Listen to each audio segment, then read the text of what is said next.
Okay, here at the Museum of Childhood in East London, and I seem to have discovered a case which contains my entire childhood. Ah, look at those. Hey, Han, Luke, Leia, Darth of course, alternative outfits, and a little Yoda. And look down here, the droids themselves, C-3PO and R2. And it saddens me to think how much all this stuff was worth now when I had these playing in the garden about 25-30 years ago, and always wanted that one. But that's not it, because around the corner there's more. Come around this side, oh, the treasures continue. There's the new Doctor Who stuff, of course, which is all pretty rubbish. But you look down here, oh, there's the Liberator from Blake 7, used to have one of those. The Space 1999 space belt. Now that gun was just the coolest thing when I was a kid, I really wanted one of those.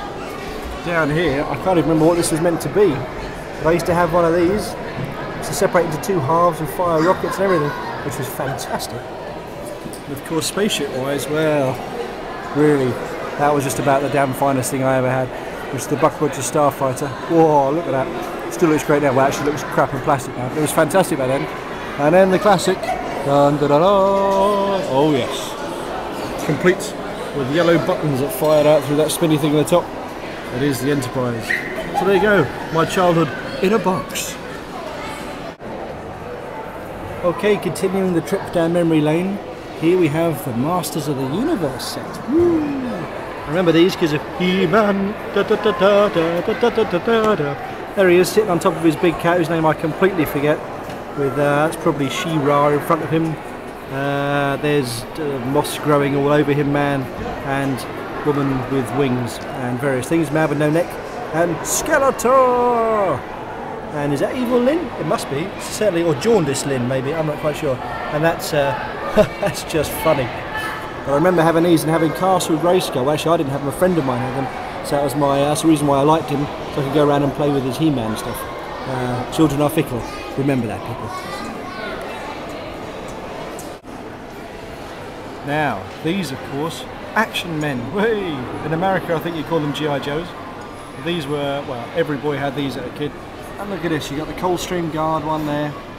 You got the other Coldstream Guard one there. And you've got various military outfits. One there with a rather amusing hat.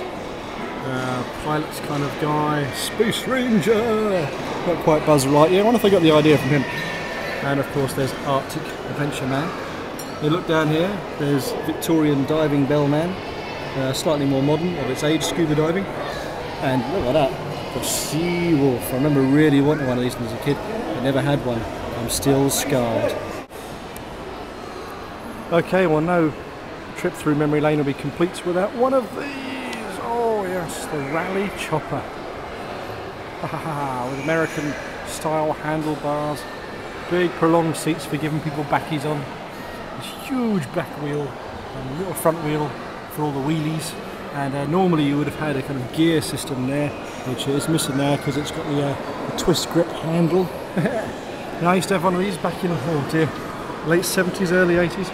You kind of grew up from the Tomahawk, which was the junior version, up to the Chopper. Absolute classic. Okay, here we are in the computer game section. Oh boy, does this bring out some memories. We've got various old things here, but this is the one, Astro Wars. Had that for years. It was the first computer game I ever learned how to actually clock because there was a fault in the programming. Wonderful stuff, hours on that. Invaded from space, a kind of scramble, and then it was scramble. And you've got various other things, like the Binatone set. Oh, I remember playing that. That was one of the first games I ever saw. My cousin had one in his house, we played tennis. But look at this. An Xbox. Man, an Xbox in a museum. Now that makes me feel old.